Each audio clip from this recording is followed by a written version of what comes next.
এই মুহূৰ্তত লৈ আহিছোঁ অসমবাসী ৰাজ্যৰ কাৰণে ৰাতিপুৱাৰ কেইবাটাও বিগ ব্ৰেকিং নিউজ আজি হৈছে 22 জুন। ৰাজ্যৰ কোটি কোটি জনসাধাৰণৰ বাবে লৈ আহিছোঁ কেইটামান গুৰুত্বপূৰ্ণ খবৰ।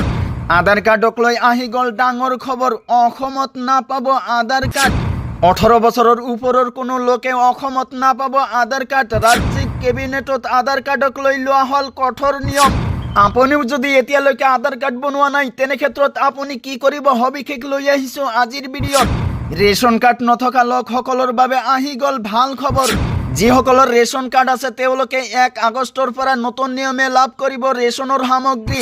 চাউলৰ লগতে দাইল চেনি নিমখ লাভ কৰিব সকলো সামগ্ৰী। আপোনাৰ পৰিয়ালৰ কোনো সদস্যৰ নাম ৰেচন কাৰ্ডত অন্তৰ্ভুক্ত হোৱা নাই নেকি? তেনেহ'লে চিন্তা নকৰিব। আজি সাজু কৰক ৰেচন কাৰ্ডৰ বাবে যাৱতীয় নথিপত্ৰ নতুনকৈ অন্তৰ্ভুক্ত কৰিব পাৰিব ৰেচন কাৰ্ডত নতুন সদস্যৰ নাম। নতুনকৈ ৰেচন কাৰ্ডৰ বাবে শীঘ্ৰেই কৰক আবেদন। লগতে কেইটামান ৰাজনৈতিক আৰু অৰাজনৈতিক খবৰ যুগত কৰা হৈছে আজিৰ দিনটোত। গতিকে এনেবোৰ খবৰ নিত পাই থাকিবলৈ চেনেলটো ছাবস্ক্ৰাইব কৰি ভিডিঅ'টোত এটা লাইক কৰিবলৈ নাপাহৰিব। হয় বন্ধু বান্ধৱীসকল, আজি আমাৰ প্ৰথমটো খবৰ খুবেই গুৰুত্বপূৰ্ণ খবৰ। লগতে অসমবাসী ৰাইজৰ কাৰণে এটা ডাঙৰ খবৰ। আধাৰ কাৰ্ডক লৈ ৰাজ্যত আহিছে বৃহৎ পৰিৱৰ্তন। 18 বছৰৰ ঊৰ্ধ্বৰ কোনো লোকে নাপাব আধাৰ কাৰ্ড।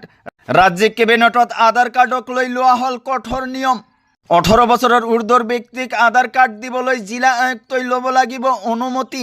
ৰাজ্য চৰকাৰৰ অনুমতি অবিহনে জিলা আয়ুক্তই দিব নোৱাৰিব আধাৰ কাৰ্ড। 18 বছৰৰ তলৰ যুৱক যুৱতীৰ ক্ষেত্ৰত নাথাকিব কোনো কঠোৰতা। বাংলাদেশীৰ প্ৰব্ৰজন ৰোধৰ ক্ষেত্ৰত কেবিনেটত আধাৰক লৈ নতুন নিয়ম।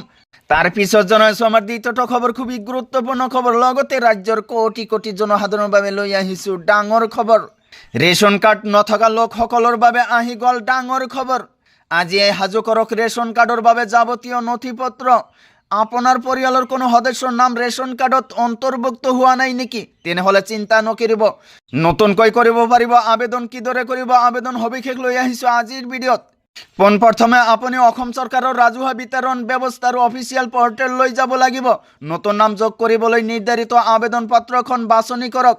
আবেদনকাৰীৰ ঘৰৰ মুৰব্বীৰ সৈতে নতুন সদস্যজনৰ সম্পৰ্ক স্পষ্টকৈ উল্লেখ কৰিব লাগিব।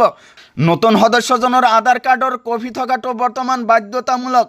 সদস্যজনৰ জন্মৰ প্ৰমাণপত্ৰ বা ভোটাৰ পৰিচয় পত্ৰৰ প্ৰয়োজন হ'ব।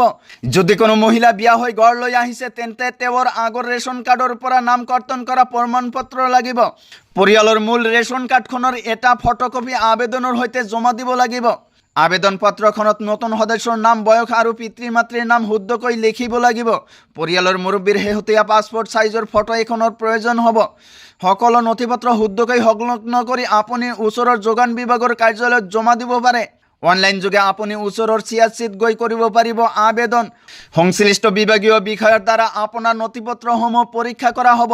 সকলো তথ্য সঠিক থাকিলে অতি কম দিনৰ ভিতৰতে নতুন সদস্যৰ নাম কাৰ্ডখনত অন্তৰ্ভুক্ত হ'ব। নাম অন্তৰ্ভুক্ত হোৱাৰ পাছত আপুনি অনলাইন যোগে নতুন ডিজিটেল ৰেচন কাৰ্ডখন ডাউনলোড কৰি ল'ব পাৰিব। তো বন্ধুসকল, আজিৰ মূল ভিডিঅ'ত এইখিনি ইনফৰমেশ্যন দিব লগা আছিল। ভিডিঅ'টো ভাল লাগিলে চেনেলটো ছাবস্ক্ৰাইব কৰিবলৈ নাপাহৰিব। আৰু যদি ফেচবুকত চাই আছে তেনেহ'লে পেজটো ফ'ল' কৰি লগত থাকিব। চ' থেংক ইউ ফৰ ৱাচিং ফুল ভিডিঅ'।